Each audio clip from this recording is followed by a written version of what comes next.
জয় হিন্দ বন্ধুরা, আমি সুশোভন আর আপনারা দেখছেন আপনাদের অত্যন্ত প্রিয় চ্যানেল অদ্ভুত অথচ বাস্তব।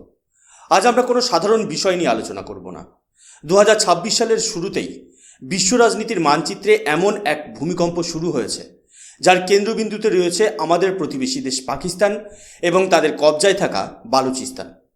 আজকের এপিসোডটি কোনো সাধারণ নিউজ রিপোর্ট নয়, এটি ভারতের ক্রমবর্ধমান শক্তির এবং পাকিস্তানের পতনশীল অস্তিত্বের এক গভীর বিশ্লেষণ। বন্ধুরা, নতুন বছরের শুরুতেই যখন সারা পৃথিবী উৎসবের মেজাজে ছিল, ঠিক সেই সময়ই পাকিস্তানের রাওয়ালপিন্ডি এবং ইসলামাবাদে ঘাম ছুটতে শুরু করেছে। কেন বলছি এই কথা? কারণ ভারতের বিদেশমন্ত্রী ডক্টর এস জয়শঙ্করের কাছে একটি বিশেষ চিঠি পৌঁছেছে। আর এই চিঠিটি কোনো সাধারণ শুভেচ্ছা বার্তা নয়, এটি ছিল একটি ওপেন লেটার যা সোশ্যাল মিডিয়া হ্যান্ডেল এক্সে আপলোড করেছেন বালুচিস্তানের অন্যতম প্রভাবশালী নেতা মীর ইয়ার বালোচ। তিনি সোজাসুজি 6 কোটি বালোচ মানুষের প্রতিনিধি হিসেবে ভারতের কাছে সাহায্য চেয়েছেন এবং নিজেকে রিপাবলিক অফ বালুচিস্তানের প্রতিনিধি হিসেবে পরিচয় দিয়েছেন। চিন্তা করে দেখুন, যে বালুচিস্তানকে পাকিস্তান নিজের অবিচ্ছেদ্য অংশ বলে দাবি করে, সেই বালুচিস্তানের নেতারাই এখন নিজেদের স্বাধীন দেশ হিসেবে ঘোষণা করতে শুরু করেছে। এটা কোনো ছোটোখাটো ঘটনা নয়। পাকিস্তান বছরের পর বছর ধরে বালুচিস্তানের ওপর যে অত্যাচার চালিয়েছে, যে হিউম্যান রাইটস ভায়োলেশন করেছে, আজ তার ফল ভোগ করার সময় চলে এসেছে।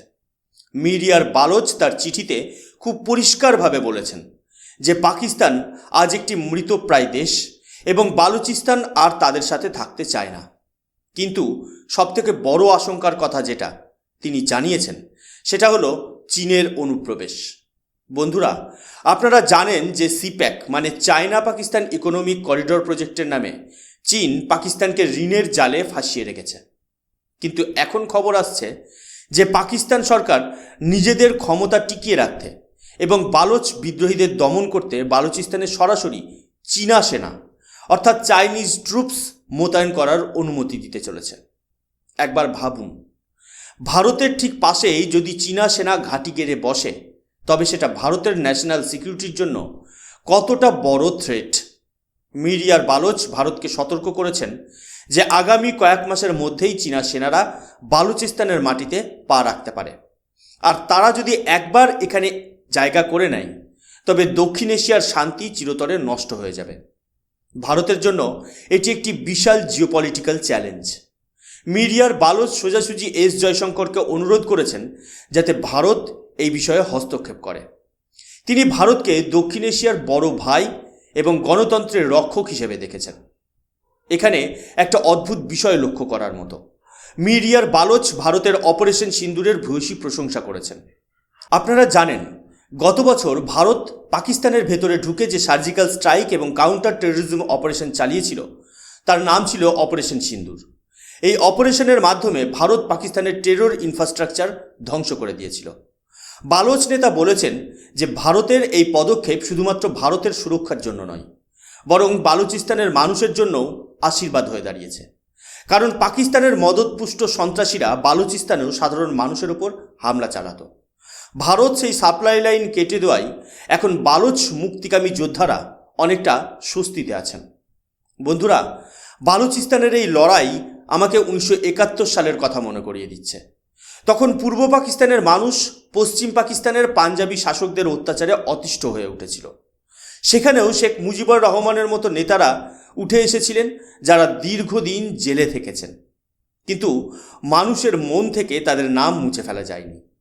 মীর ইয়ার বালোচ তার বক্তব্যে সেই ইতিহাসের ইঙ্গিত দিয়েছেন।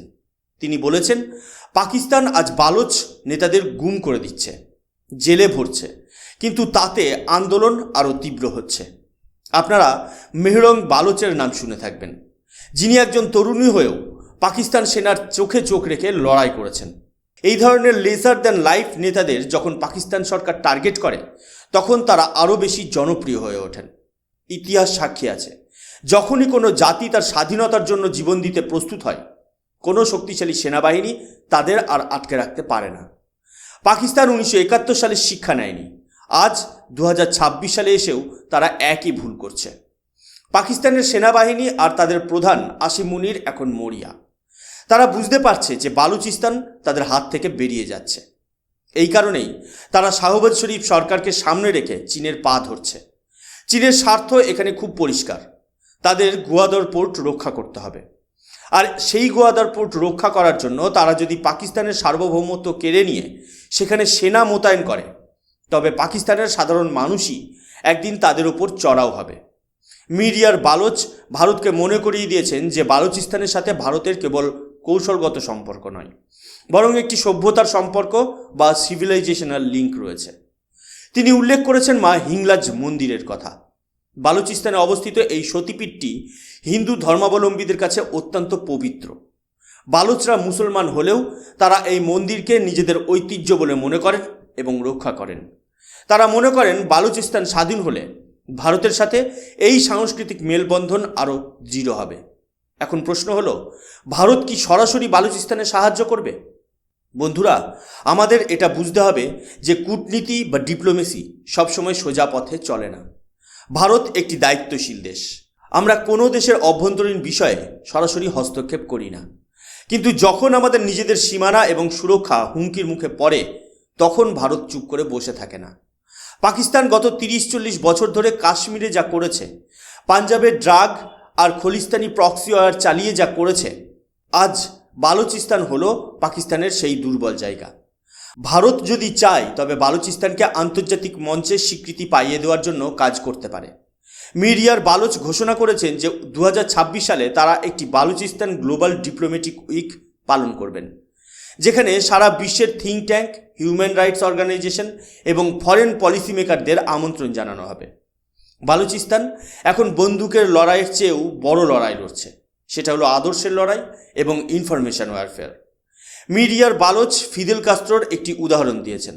যখন কাস্ত্রো কিউবার জঙ্গলে অল্প কিছু সাথী নিয়ে লড়াই করছিলেন, তখন তিনি বুদ্ধিকে কাজে লাগিয়েছিলেন। তিনি একজন সাংবাদিককে দিয়ে সারা বিশ্বে প্রচার করেছিলেন যে তার কাছে বিশাল সৈন্যবাহিনী আছে। সেই ভয়েই আমেরিকা অনেক সময় পিছু হটেছিল। বালুচিস্তানও আজ সেই একই কাজ করছে। তারা সারা বিশ্বকে দেখাচ্ছে যে পাকিস্তান তাদের উপর কতটা জুলুম করছে। তারা ভারতের বিদেশ মন্ত্রীকে চিঠি লিখে প্রমাণ করে দিয়েছে যে তারা পাকিস্তানকে আর নিজেদের শাসক বলে মানে না। একজন ভারতীয় হিসেবে আমার গর্ব হয় যখন দেখি কোনো বিদেশি নেতা ভারতের প্রশংসা করছেন এবং আমাদের সাহায্য চাইছেন। কিন্তু আমাদের মনে রাখতে হবে যে পাকিস্তান নয়, আমাদের আসল লড়াই হলো চীনের সাথে। পাকিস্তান তো স্রেফ চীনের একটা গুটি।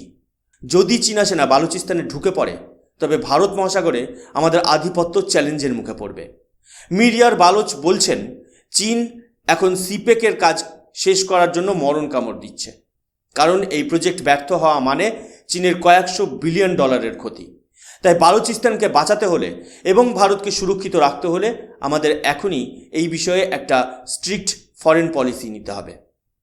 পাকিস্তানের নেতারা এখন ভাবছেন যে ভারতকে ভয় দেখিয়ে বা কাশ্মীরের নাম করে তারা পার পেয়ে যাবে, কিন্তু তারা ভুলে যাচ্ছেন যে আজকের ভারত 1948 বা 1962 ভারত নয়, এটা নরেন্দ্র মোদী আর এস জয়শঙ্করের ভারত।